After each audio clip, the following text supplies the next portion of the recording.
Well, I hate this time of year in the NBA because most teams have either their playoff seeding decided and are playing to get to the finish line healthy, or they're out of playoff contention completely. And as a result, we're getting, it seems like, again, don't quote me on this figure. I'm being a little sarcastic, but it seems like 80% of the games over the last few days and probably going forward will be double digit favorites involved. So, in any event, there's going to be a winner and there's going to be a loser. I got two winning sides tonight in the NBA on Friday, April the 4th, and it involves the game between the Phoenix Suns and Boston Celtics and the Cleveland Cavaliers and San Antonio Spurs. And yes, both of those games seen as double digit favorites, as Boston is a double digit favorite as well as Cleveland. So, we're going to pick winners. That's the bottom line. And I'll give you my analysis on exactly why I like those games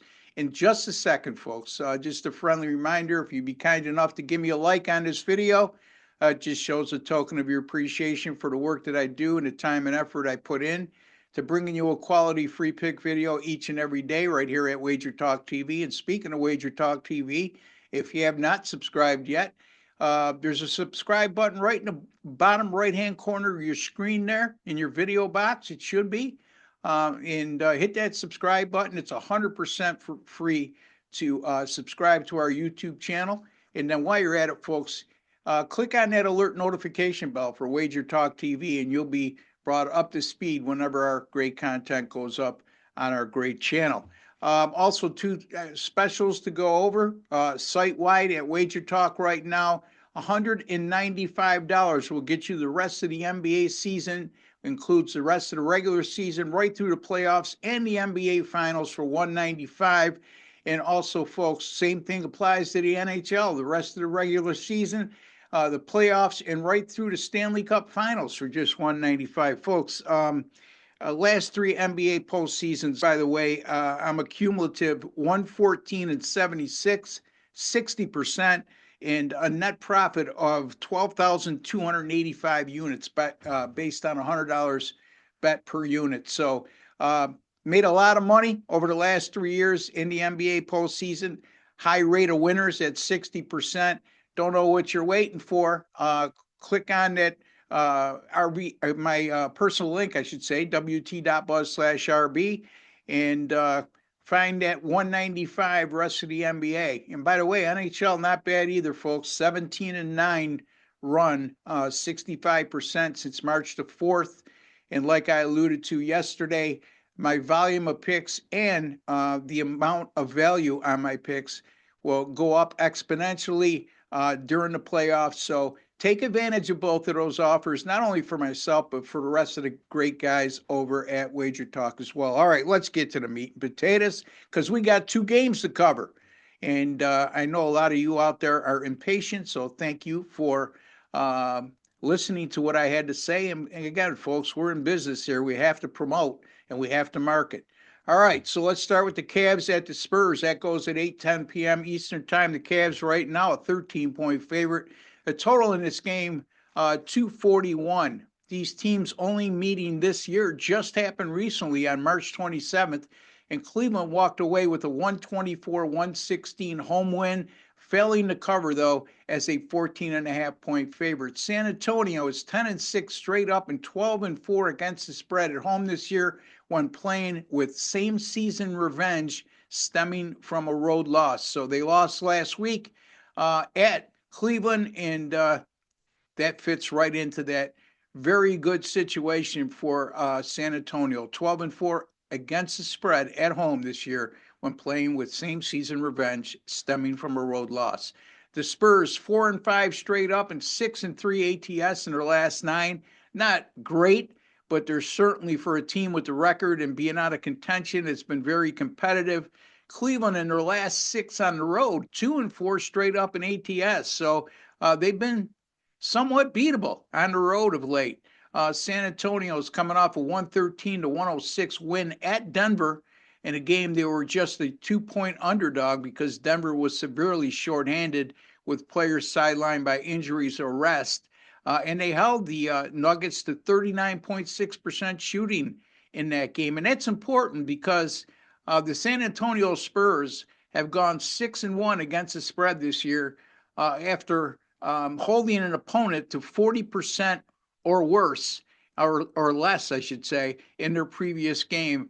And they won 4 of those 7 games straight up. We're going to take San Antonio here as a 13-point home underdog over the Cleveland Cavaliers on Friday, April 4th. All right, next game, Suns at the Celtics.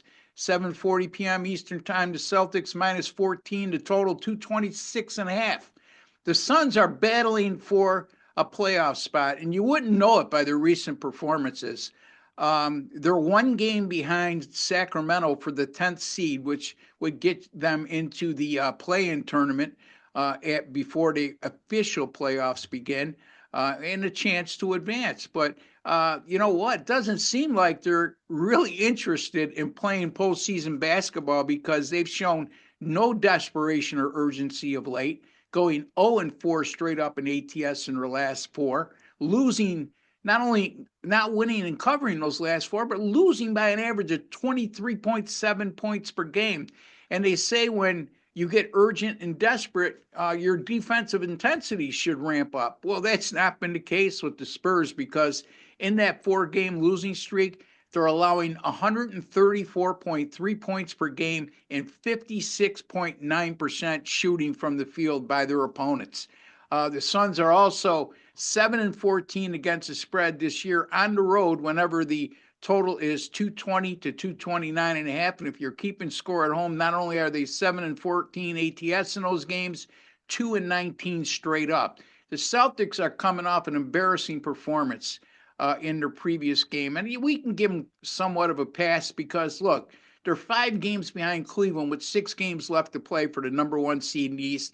Realistically, they're not going to catch Cleveland. It's mathematically possible, but highly improbable. So, you would expect they'd have a letdown or 2. But here's the thing. The Celtics are 17-2 straight up and 15-4 against the spread this year when coming off a loss, and that includes 7-1 straight up in ATS in their last 8 following a loss. So they've responded awfully well off a loss this year, and also a 15-4 against the spread record in those situations off a loss, and also 7-1 straight up in ATS in their last 8 off a loss. So again, they respond very well when coming off a defeat, let alone an embarrassing one like they just went through. The Celtics defensively over their last 5 games, take away that Miami game, they've still been really good defensively over the last 5 games, allowing just 107 points per contest, holding opponents to 45.3% shooting and 33% from beyond the 3-point arc. And they're averaging 13 offensive rebounds per game in their last 5. So the Celtics have a way of wearing you down by dominating the offensive glass as well. Nothing more frustrating than holding a team to a missed field goal attempt, a team like Boston who shoots the ball so well, and then only to have to defend again because they retrieved the missed shot. And the Celtics, they won 132-102 at Phoenix just last week. It's part of that 4-game losing streak I alluded to. And Phoenix is 0-4 straight up in ATS on the road this season when facing teams like the Celtics that have a win percentage of 700 or greater. So I rarely do this, but I'm going to lay the big number here. Boston to come back off a loss with a strong performance. The Suns continue to look disinterested, and we're going to take the Celtics minus 14 over the Suns. And in the other game, we're going to take the San Antonio Spurs plus 13 to stay inside the number at home against the Cleveland Cavaliers on Friday, April 4th. Until the next time, folks, take care and God bless.